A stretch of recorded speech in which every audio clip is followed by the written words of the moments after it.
오늘 본문을 읽으시면서 분명히 민수기를 읽었는데 레위기를 읽는 듯한 느낌이 들으셨을 것 같습니다. 그런 느낌이 들으셨다면 지극히 정상이니까 너무 당황 안 하셔도 될 것 같습니다. 오늘은 예배에 관련된 부분을 좀 살펴보고자 합니다. 두 번째 인구 조사와 더불어서 이제 가나안 입성 준비를 본격적으로 시작했습니다. 이제 정착 생활이라는 새로운 환경을 준비하는 과정에서 또 하나의 중요한 것을 준비하게 됩니다. 먼저 땅 분배를 위한 청사진을 준비를 했었죠. 그리고 새로운 땅에서 민족을 이끌어갈 새로운 지도자에 관한 청사진을 마무리했습니다.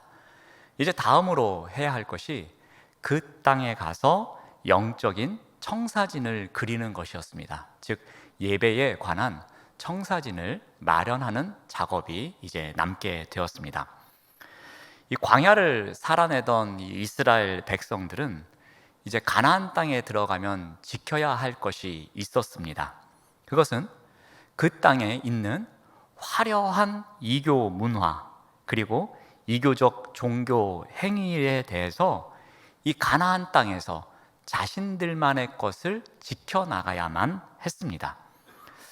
어찌 보면 이 빠른 속도로 그들의 문화와 종교에 동화될 수 있는 그런 염려를 갖고 있는 상황이기도 합니다. 그러므로 그곳에 들어가서 그곳 문화에 아랑곳하지 않고 이스라엘 공동체만이 갖고 있는 색깔을 유지하고 그 전통을 지켜갈 필요성이 있었던 겁니다. 그러기 위해서는 삶 속에 예배가 있어야 하고, 그리고 존재의 이유가 예배이어야 하며, 그리고 예배가 전부임을 깨달아서 그 예배의 힘으로 하나님 나라의 백성인 정체성을 유지하면서 살아가야 했던 것입니다. 자, 이를 위해서 가장 중요한 일이 하나님을 향한 예배의 삶에 헌신하는 자세로 나아가는 것이었습니다. 그래서 이제 민수기 28장에 와서 이 예배에 대해서 일종의 완성본을 만들어 갑니다. 자, 이전에 이 레위기에서 예배에 대한 규정을 마련한 적이 있습니다. 대략 40여 년 전입니다. 그러니까 40여 년 전에 예배를 어떻게 드려야 되는지, 즉 제사를 어떻게 드려야 하는지에 대해서 설명을 했습니다. 그때 아주 중요한 것을 하나 언급한 것이 있습니다. 우리 레위기 23장 10절 말씀을 참고로 찾아봅니다. 이스라엘 자손에게 말하여 이르라, 너희는 내가 너희에게 주는 땅에 들어가면 그때에 거기서 너희의 곡물을 거둘 때가 있는데, 그러면 너희의 곡물의 첫 이삭 한 단을 제사장에게로 가져갈 것이요 라고 합니다. 그러니까 40여 년 전에 예배에 대한 규칙에 대해서 강의를 하실 때에 이러한 말씀을 하셨습니다. 너희가 나중에 새로운 땅에 들어가서 정착 생활을 할 때가 있다라는 겁니다.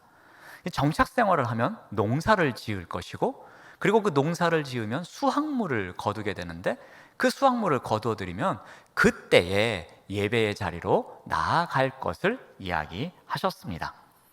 그러니까 레위기 제사법이 제정되고 나서 그 이후에 한 40여 년의 시간이 지난 지금 이제 예배에 대해서 수정하고 보완해서 완성본을 만들 때가 된 것입니다. 이제 그 곡식을 거두어 드릴 때가 가까워졌기에 그것에 대해서 좀 더 상세한 내용이 필요했던 겁니다. 자, 그러면서 이제 예배를 어떻게 드려야 하는지에 대한 이야기를 할 때 중요한 두 가지 원칙을 말씀하십니다.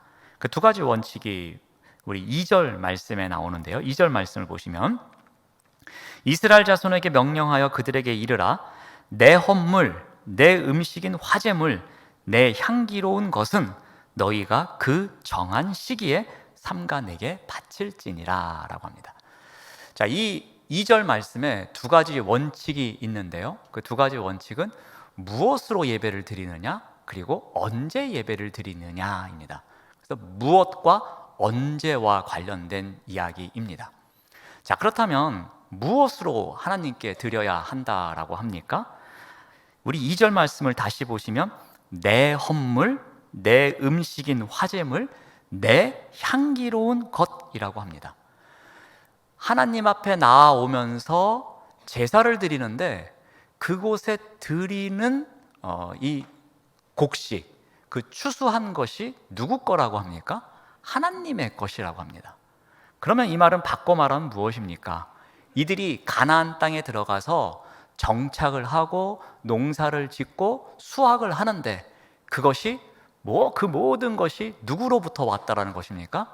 하나님께로부터 왔다라는 겁니다. 그들이 비록 하나님 앞에 나아가서 곡식을 드리지만 이것은 내 것이었다라는 거죠. 원래 하나님께서 주신 선물과 같은 것이다라는 겁니다. 그러므로 무엇으로 예배를 드려야 되느냐라면은 그것은 하나님께로부터 모든 것을 받았다라는 그 마음, 나에게 주어진 이 모든 것은 하나님께서 주신 선물입니다 라는 마음, 그 마음으로 예배 자리에 나아가야 한다라는 것입니다.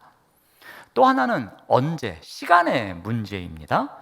자, 우리 2절 말씀을 다시 보면 어떻게 나와 있죠? 너희가 그 정한 시기에 예배 자리에 나와야 한다라고 이야기를 합니다. 하나님께서는 많은 시간을 백성들과 교제하기를 원하셨을 것입니다. 예배를 통해서 백성들과 교제하기를 원하셨는데 그 정한 시기가 있다라는 겁니다. 그 정한 때에 백성들이 하나님 앞에 나와서 하나님께 예배를 드리며 하나님과 교제하기를 원하셨습니다. 자, 그런데 이 정한 시기와 하나님이 정하신 시기와 사람이 정한 시간과 충돌이 할 때가 있다는 거죠. 쉽게 말씀드리면 예배 시간인데 내가 오늘 이 국가대표 축구 경기를 꼭 봐야 하는 거예요. 그래서 내가 원하는 시간과 하나님이 원하는 시간이 충돌한다라는 거예요. 즉 무엇의 문제입니까? 우선순위의 문제인 거죠. 그런데 그 예배가 우선순위에서 앞선다라는 겁니다. 그러니까 무엇으로 예배를 드려야 하는가? 그리고 언제 예배를 드려야 하는가에 대해서 지금 이 2절 말씀을 통해서 알려주고 있는 것입니다. 자, 그렇다면 먼저 우리가 살펴볼 것은 이 시간과 관련된 예배에 대해서 한번 살펴보겠습니다. 먼저 이 상번제라는 것이 나옵니다. 우리 3절에서 4절 말씀을 봅니다. 또 그들에게 이르라 너희가 여호와께 드릴 화제는 이러하니 1년 되고 흠없는 순양을 매일 2마리씩 상번제로 드리되 어린 양 1마리는 아침에 드리고 어린 양 1마리는 해질 때에 드리라 라고 합니다. 이 이제 상번제에 대해서 이제 이야기를 하면서 이 40년 전에 선포되었던 레위기법에 추가되는 사항을 이야기를 합니다. 이 상번제에 곁들일 바칠 이 곡식에 대해서 이야기를, 다른 제사에 대해서 이야기를 합니다. 우리 28장 5절에서 8절 말씀을 긴 부분인데 빨간 글씨만 보시면 이 고운 가루 10분의 1 에바에 또 빻아낸 기름 4분의 1 흰을 섞어서 소제로 드리고요. 또 전제로 드리는데 그 전제는 독주의 전제를 드리라라고 합니다. 이 추가된 소제에 대해서 이야기를 합니다. 전에는 이 고운 가루를 빻아내서 거기에 기름을 적당히 섞어서 이 한 웅큼을 이제 가져다가 불에 태우고 나머지는 제사장에게 드리는 것이 이 레위기 2장에서 이야기하는 이 소제였습니다. 자, 그런데 이제 시간이 지나서 민수기 15장에서 조금 업그레이드가 되고 그리고 28장에 와서 더 업그레이드가 되는데요. 그 내용이 상번제에 곁들여지는 이 소제물일 경우에는 그 양이 매우 많아집니다. 그리고 드려지는 동물에 따라서 이 소제의 이 종류와 양이 달라집니다. 그리고 그것을 기름을 그 위에 섞고서 그 모든 것을 다 태우는 자리로 나아가게 됩니다. 그리고 또 전제라는 것이 추가되죠. 이것은 전에는 포도주를 드렸는데 이제는 독주를 준비하라고 합니다. 이 독주는 보리나 이 밀을 이용해서 만든 음료라고 생각하시면 될 것 같습니다. 이러한 이제 추가된 제도에 의해서 이 제사장들이 매일 아침마다 제사를 드립니다. 그리고 해가 뜰 때죠. 그리고 해가 질 때에도 또 이러한 방식으로 제사를 드립니다. 그러니까 이스라엘 백성들이 가나안 땅에 들어가서의 하루의 일과는 상번제를, 그러니까 아침에 드리는 상번제를 통해서 하루 일과가 시작되었던 겁니다. 그리고 저녁 번제 때에 순양을 드릴 때에 하루 일과가 마무리가 되었다라고 보시면 될 것 같습니다. 그러니까 제사장들이 성소에서 아침 상번제와 저녁 상번제를 드릴 때에 이스라엘 백성들은 각자의 가정에 머물면서, 그리고 또 삶의 자리에 머물면서 그곳에서 같이 기도하는 마음으로 이 예배에 참여를 했다라는 것입니다. 그와 동시에 이 백성들은 예배로 하루를 시작하고 예배로 하루를 마무리하는 삶을 살아갔다라고 보시면 될 것 같습니다. 이게 바로 상번제입니다. 우리 또한 이러한 삶을 살아가야 할 것입니다. 하나님의 백성들은 예배로 하루를 시작하고 예배로 하루를 마무리해야 합니다. 왜 그런가 하면 이 하루를 우리에게 선물로 주신 분이 하나님이시기 때문입니다. 우리가 이 땅에서 믿음을 갖고 살아갈 때에 하나님, 오늘 하루를 우리에게 선물로 주셔서 감사합니다라는 믿음을 갖고 우리는 살아갑니다. 이 하루가 운명적으로 주어지는 것이 아니라 하나님께서 우리에게 선물로 주셨다라는 믿음을 갖고 우리가 살아갑니다. 자, 그러므로 우리가 이 하루를 하나님의 능력에 힘입어서 살아가야 온전히 살아낼 수가 있습니다. 그러므로 이 하루하루를 하나님의 능력으로 살아가야지만 또 한 달을 하나님의 능력으로 살아갈 수가 있습니다. 그리고 한 달씩 12달을 하나님의 능력으로 살아가야지 2021년 1년이라는 한 해를 하나님의 능력으로 살아갈 수가 있습니다. 또 1년씩을 하나님의 능력으로 살아가야지만 우리의 평생이라는 인생을 하나님의 능력으로 살아갈 수 있는 것입니다. 그래서 우리는 하루를 예배로 시작하고 예배로 마무리하는 삶을 살아가야 한다라는 겁니다. 자, 그렇다면 어떻게 이렇게 해야 되는가? 예수님께서 이 방법을 가르쳐 주셨습니다. 제자들이 예수님에게 물어봅니다. 예수님, 기도를 어떻게 해야 됩니까? 라고 물어볼 때에 예수님께서 대답해 주셨어요. 일용할 양식을 구하는 기도를 하라고요. 그래서 우리가 주기도문을 통해서 일용할 양식에 대해서 우리가 기도를 합니다. 일용할 양식을 조금 다른 말로 표현하면 우리가 하루를 살아갈 수 있는 능력입니다. 즉 하나님의 능력을 구하는 기도입니다. 그러니까 우리가 하루를 시작할 때에 어떻게 기도를 해야 되는 겁니까? 하나님, 오늘 하루를 살아갈 수 있는 일용할 양식을 주십시오라고 기도하는 예배로 시작하는 거예요. 근데 그 기도가 어떤 기도입니까? 하나님, 오늘 하루를 하나님의 능력으로 살아갈 수 있도록 도와주시옵소서라는 기도라는 겁니다. 그리고 하루를 마무리하는 그 순간에 어떻게 기도해야 하는 겁니까? 하나님, 오늘 하루도 일용할 양식으로 함께 해주셔서 감사합니다. 즉 하나님의 능력으로 함께 해주셔서 감사합니다라는 기도, 그 예배로 마무리해야 한다라는 것입니다. 하루를 시작하며 일용할 양식을 구하는 예배, 그리고 하루를 마무리하며 일용할 양식에 대해서 감사하는 예배, 이러한 상번제의 삶, 그러한 예배자의 삶을 우리 또한 살아가야 할 것입니다. 다음으로 시간의 범위가 이제 커집니다. 이제는 안식일입니다. 이제 하루 단위의 예배에서 일주일 단위의 예배로 확장됩니다. 우리 민수기 28장 9절에서 10절 말씀을 봅니다. 안식일에는 1년 되고 흠없는 이렇게 제물을 드리라 라고 합니다. 하나님께서는 이 광야에서 이스라엘 백성들이 살아갈 때에 모든 날이 똑같은 날이 되기를 원하지는 않으셨어요. 특별한 날이 있기를 바라셨습니다. 그것이 바로 이 안식일이었습니다. 그래서 이스라엘 백성들은 이 안식일을 특별한 날로 섬기고 있었습니다. 이 안식일이 다른 날과 구별되어야 하는 이유가 있었습니다. 그 이유에 대해서 우리 레위기 23장과 출애굽기 말씀을 한번 살펴보겠습니다. 자, 레위기 23장 3절 말씀을 보시면 엿새 동안은 일할 것이요 일곱째 날은 쉴 안식일이라고 이야기를 합니다. 그러니까 하나님께서 원하신 건 무엇이었냐?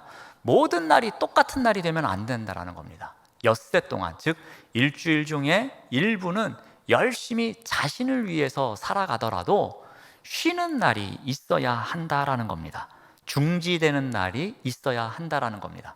그런데 이 중지, 이 쉼이 왜 있어야 하느냐라는 거죠. 그것에 대해서 우리 3절 말씀에서 계속해서 이렇게 이야기합니다. 너희는 아무 일도 하지 말라, 즉 안식일, 쉬는 날이라고 했습니다. 그런데 그날은 너희가 거주하는 각처에서 지킬 여호와의 안식일이다라고 합니다. 여호와의 안식일이다라는 것을 직역을 하면은 여호와께 향하는 날이다라고 번역할 수가 있습니다. 즉 그날은 아무 일도 안 하고 그냥 멍하니 있는 날이 아니라 여호와께 향하는 날입니다. 즉 마음이 여호와께로 온전히 향하는 날, 그날이 안식일입니다. 즉 열심히 살아오던 삶을 멈추고 이제는 그 삶의 자리에서 조금은 벗어나서 온 마음과 정성을 하나님께 집중할 수 있는 날, 마음을 드리는 날, 그날이 안식일이다라는 겁니다. 그리고 그날에 어떻게 해야 되는가? 그것을 출애굽기 20장 8절에서 이렇게 말합니다. 안식일을 기억하라고 합니다. 그리고 거룩하게 지키라고 합니다. 기억한다는 건 뭐죠? 우리 몸과 마음이 기억한다라는 거죠. 몸과 마음이 알고 있다라는 겁니다. 그리고 그 날에 분별하여서 구별하여서 그 전의 날과는 다른 삶을 살아가라고 이야기를 합니다. 바로 이러한 날에 드리는 예배가 무엇이라고 합니까? 안식일 제사다라고 이야기를 합니다. 이스라엘 백성들이 광야에서든 또 이제 가나안 땅에 들어갑니다. 그러면 이제 정착 생활을 하니 농사일이 얼마나 바쁘겠습니까? 그 목초지에서 가축을 기르려면 얼마나 시간이 촉박하고 그러겠습니까? 그러니까 매일같이 일만 하면서 살아가야 하는 상황이었습니다.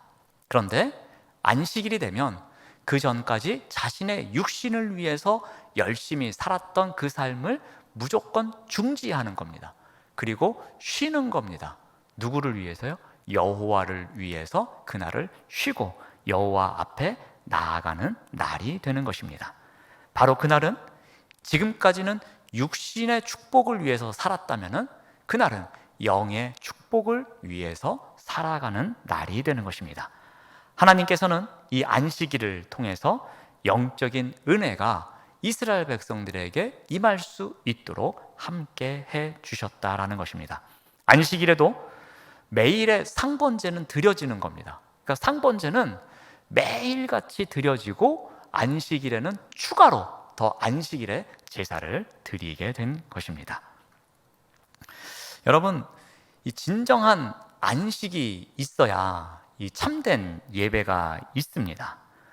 우리도 일주일을 정신없이 살아갑니다. 직장 생활을 하든 가정주부의 삶을 살든 또 학교를 다니든 열심히 분주하게 살아갑니다. 그래서 월요일 시작한 것 같으면 벌써 토요일이 되고, 그래서 시간이 쏜살과 같이 지나가는 것을 우리가 늘 느낄 수 있습니다. 그렇게 바쁘게 살아가다 보면 우리의 삶을 돌아볼 시간이 없습니다. 여유가 없습니다. 여유가 없다 보면 하나님과 교제할 시간도 없어집니다. 그러다 보면 주일을 기억하는 것보다는 주일을 기억해서 거룩하게 지키다 보면은 그냥 주일이 왔구나, 그러니까 할 수 없이 이렇게 저렇게 챙겨서 주일을 지킬 수밖에 없는 삶을 살아가게 된다는 겁니다. 그래서 필요한 것이 안식일이라는 겁니다. 그 안식일을 준비하는 과정 속에서 멈춤과 쉼의 원리를 알고 구별하는 자리로 나아가는 것, 그것이 바로 예배다라고 알려주는 겁니다. 그 시간을 지키라는 것입니다. 자, 이제 시간의 개념이 더 확장됩니다. 날마다 드리는 예배가 있고요, 일주일에 한 번 드리는 예배가 있고요, 그리고 한 달에 한 번 드리는 예배가 나옵니다. 그것이 바로 28장 11절에 이렇게 소개를 합니다. 초하루에는 숫송아지 2마리와 순양 1마리와 1년 된 흠없는 순양 7마리로 여호와께 번제를 드리는 제사가 있습니다. 여기서 말하는 초하루는 매월 첫째 날을 이야기합니다. 우리도 달이 바뀌고 첫째 날이 되면 어떻게 하죠? 이렇게 카톡으로 인사도 하면서 오늘 3월의 첫날입니다, 새로운 다짐으로 새봄을 맞이하시기 바랍니다 하면서 또 인사를 하기도 하잖아요. 그만큼 달이 바뀌는 첫날에는 새롭게 한 달에 대한 기대를 갖고 시작하는 경우가 있습니다. 초하루도 바로 이와 같은 역할을 했던 것 같습니다. 하나님 앞에서 자신의 삶을 돌아보면서 새 출발을 어떻게 해야 되는지, 지금 나의 믿음의 상황은 어떠한지 마음을 다잡는 시간이기도 했던 것입니다. 매월을 시작하면서 자신의 위치를 점검해보고 하나님 앞에서 내가 어떻게 살아가고 있는지, 그리고 이 한 달을 어떻게 살아갈 것인지를 다시 한번 결단하는 시간을 갖게 된 것입니다. 이것이 바로 이 초하루에 드리는 제사였습니다. 물론 이날도 상번제는 매일같이 드려집니다. 그리고 이날에 이 초하루의 예배가 드려지는 것입니다. 한 달에 한 번 드려지는 예배인 만큼 이 예배는 더 깊이 하나님과 교제하기 위해서 나아갔던 것 같습니다. 이 초하루의 제사가 어떻게 드려졌는지 15절에서 이렇게 이야기합니다. 또 상번제와 그 전제 외에 순염소 1마리를 속죄제로 여호와께 드릴 것이다 라고 합니다. 그러니까 초하루이더라도 상번제를 드립니다. 그래서 순양 2마리를 드리는 거죠. 그리고 전제를 드립니다. 포도주를 드리든 무엇인가를 드렸겠죠. 그리고 순염소 1마리를 속죄제로 드립니다. 추가로 속죄제를 드립니다. 그리고 초하루에 드려지는 제물을 드립니다. 숫송아지 2마리, 순양과 또 다양한 또 제물을 드리게 됩니다.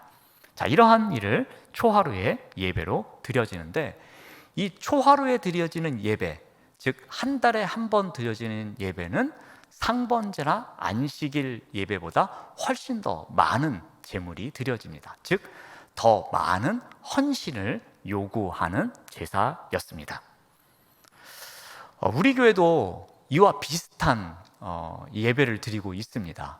지금은 우리가 오후 찬양 예배를 드리고 있지 못해서 이것을 하고 있지 못하는데, 매월 첫째 주에 우리가 어떤 주일로 드리죠? 북한 선교 주일로 우리가 드립니다. 그래서 매월 첫 번째 주일이기에 우리가 특별한 헌신을 드린다는 마음으로 특별하게 우리가 더 많은 헌신을 하는 주일로 우리가 또 이렇게 예배를 드립니다. 아마도 이와 같은 맥락에서 우리가 예배를 드리고 있는 것 같습니다. 제가 전에 신방을 갔을 때 어떤 분이 이런 말씀을 해주시더라고요. 카페를 부부가 경영을 하시는 분인데 이 월삭 헌금으로 장학 헌금을 드린다라고 말씀을 하십니다.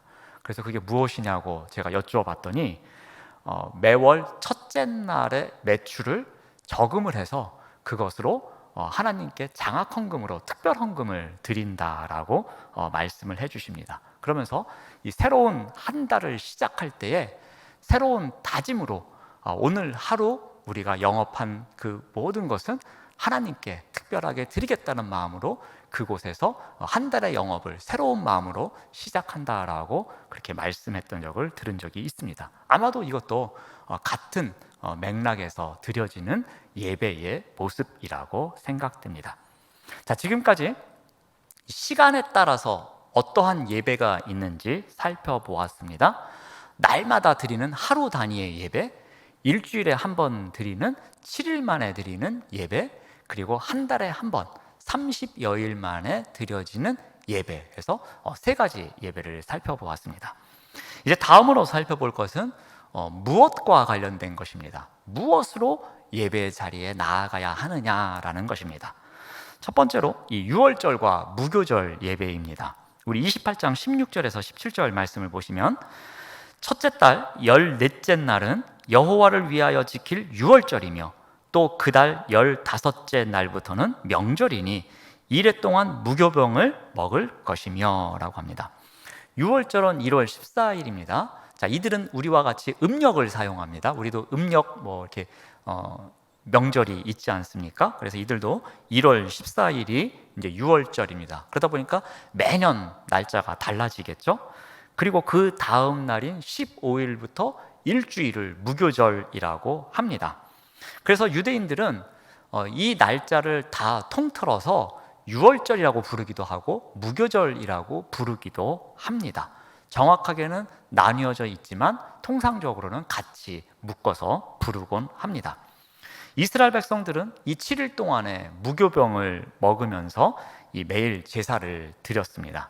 마찬가지로 이 매일의 상번제를 드리는 건 기본이었고요.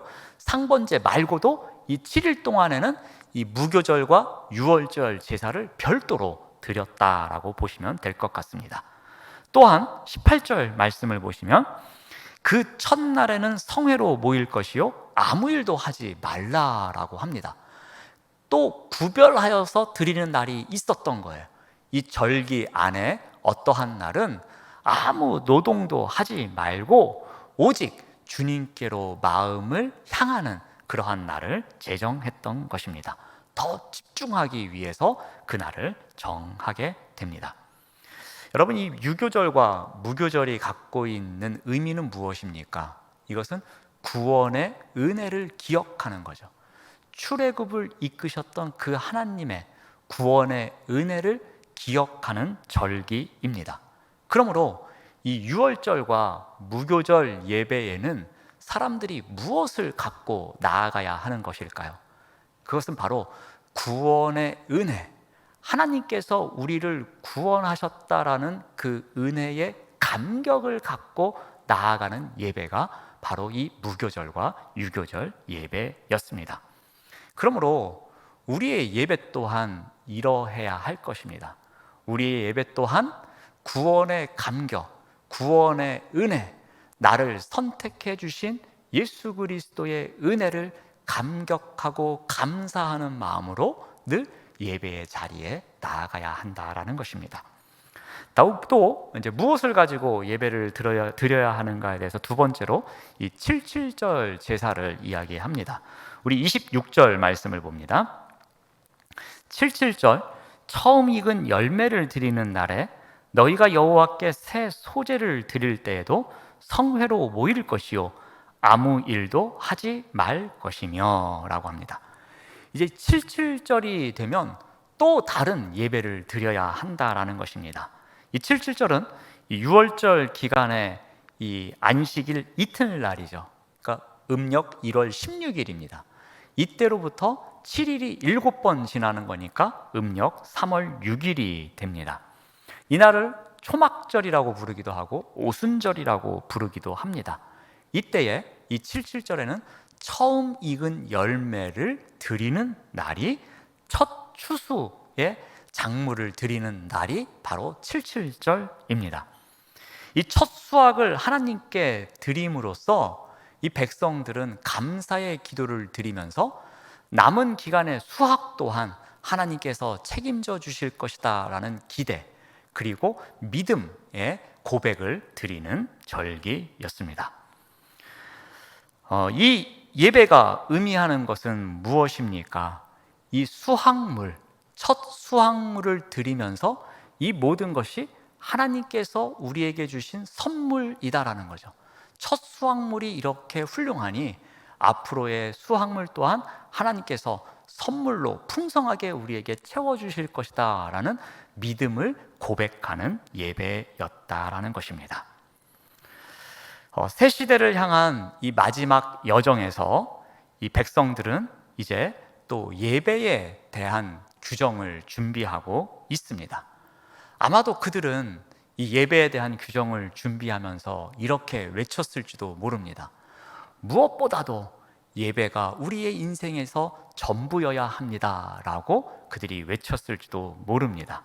그러한 가운데 이스라엘은 매일 제사를 드리는 제도를 준비합니다. 그 상번제, 아침과 저녁에 우리가 예배를 드리면서 하루를 예배로 시작하고 하루를 예배로 마무리하는 삶을 살아갑니다. 또 일주일에 한 번씩 안식일 제사를 준비하면서 매월 또 초하루에 제사를 드리면서 시간에 대해서 하루마다 또 일주일마다 한 달마다 예배의 자리로 나아가게 됩니다. 그리고 그들은 잊지 말아야 할 절기인 유월절과 무월절을 지키는 가운데 예배의 자리로 나아갑니다. 구원의 감격, 구원의 은혜를 기억하면서 예배의 자리로 나아갑니다. 또한 처음 익은 열매, 즉 하나님께서 주신 선물에 대해서 감사한 마음으로 77절 제사의 자리로 나아갑니다. 그런데요, 이 모든 예배에는 공통적인 게 있습니다. 그것은 무엇이냐면 방향성입니다. 그 방향성이 예배를 드리는 자에게 나아가는 것이 아니라 예배를 받으시는 분께로 향한다라는 겁니다. 이 예배는 나를 만족하게 하기 위해서 드려지는 것이 아니라 예배를 받으시는 하나님께로 향하는 방향성을 갖고 있다라는 것입니다. 예배는 우리가 할 수 있는 유일한 방법이면서 또 우리가 해야 할 전부여야 할 것입니다. 왜냐하면 우리가 살아가고 있는 이 세상 또한 가나안 땅처럼 강력한 문화적인 또 강력한 다른 우리 삶의 자리를 유혹할 수 있는 많은 것들을 갖고 있습니다. 그러므로 우리가 가질 수 있는 유일한 무기는 바로 예배입니다. 그 예배를 통해서 우리로 하여금 자꾸 무너지게 하는 것들을 이겨내야 한다라는 것입니다. 그러므로 우리의 하루 또한 예배로 시작하고 예배로 마무리해야 할 것입니다. 그 자리에서 일용할 양식을 구하고 일용할 양식에 대해서 감사하는 예배가 있어야 할 것입니다. 무엇보다도 정해진 시간에 예배의 자리로 나아가는 훈련을 꾸준히 해야 할 것입니다. 이스라엘 백성들이 날마다의 예배, 일주일에 한 번씩 돌아오는 예배, 한 달에 한 번씩 돌아오는 예배의 자리를 경홀히 여기지 않고 그 자리에 나아가기 위해서 애썼던 것처럼 우리에게 주어진 예배의 자리에 나아가기 위해서 우리 또한 애쓰는 삶을 살아야 할 것입니다. 그리고 무엇으로 우리가 예배의 자리에 나아가야 합니까? 우리 또한 구원의 은혜를 기억하는 마음으로, 그리고 우리 인생을 선물로 허락하신 그 하나님께 감사하는 마음으로 늘 예배의 자리에 나아가야 할 것입니다. 이러한 예배를 드리는 우리 모두가 되시기를 바랍니다. 기도하겠습니다. 하나님 감사합니다. 예배가 전부입니다 라는 믿음의 고백을 하며 살아갈 수 있도록 인도하여 주시옵소서. 그리고 그 마음을 실천하며 살아가는 신실한 예배자가 되도록 인도하여 주시옵소서. 예수님의 이름으로 기도드립니다. 아멘.